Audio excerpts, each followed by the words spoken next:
அன்பு தமிழ் நெஞ்சங்களுக்கு கனிவான வணக்கங்கள். நான் எஸ்எஸ் மீடியா சேனலுக்காக கவிதா.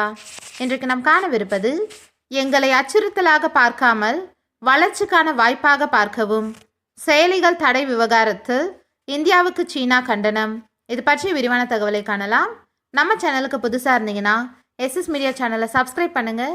கூடவே பக்கத்தில் இருக்க பெல் ஐக்கனை கிளிக் பண்ணுங்கள். வாங்க வீடியோக்குள்ளே போகலாம். சீன செயலிகளுக்கு தொடர்ந்து தடை விதித்துவிட்டு அதற்கு தேச பாதுகாப்பை காரணம் சொல்லும் இந்தியாவின் போக்கு ஏற்புடையது அல்ல என சீனா கண்டனம் தெரிவித்துள்ளது.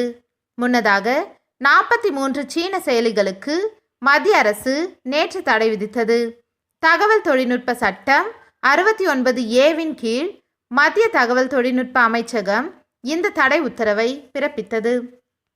இந்திய சைபர் குற்றப்பிரிவு ஒருங்கிணைப்பு மையத்தின் அறிக்கையின் அடிப்படையில் இந்த நடவடிக்கை எடுக்கப்பட்டுள்ளதாக உள்துறை அமைச்சகம் விளக்கமளித்துள்ளது.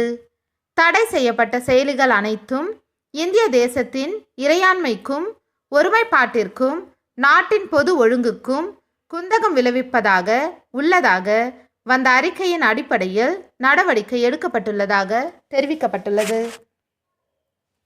இந்நிலையில் இதற்கு சீனா கண்டனம் தெரிவித்துள்ளது.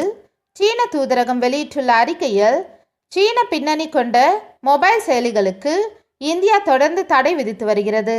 ஒவ்வொரு முறையும் தேச பாதுகாப்பு போர்வையில் தடை விதிக்கப்படுகிறது.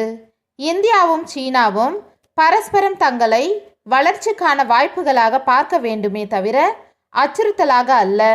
இந்திய தரப்பு பாரபட்சமற்ற தொழில் சூழலை உருவாக்க வேண்டும் என தெரிவிக்கப்பட்டுள்ளது. இந்த வீடியோ உங்களுக்கு பிடிச்சிருந்தா லைக், ஷேர், கமெண்ட் பண்ணுங்கள். மேலும் தகவல்களை தெரிந்து கொள்ள எஸ்எஸ் மீடியா சேனலை சப்ஸ்கிரைப் பண்ணுங்கள். கூடவே பக்கத்தில் இருக்க பெல் ஐக்கனை கிளிக் பண்ணுங்கள். நன்றி, வணக்கம்.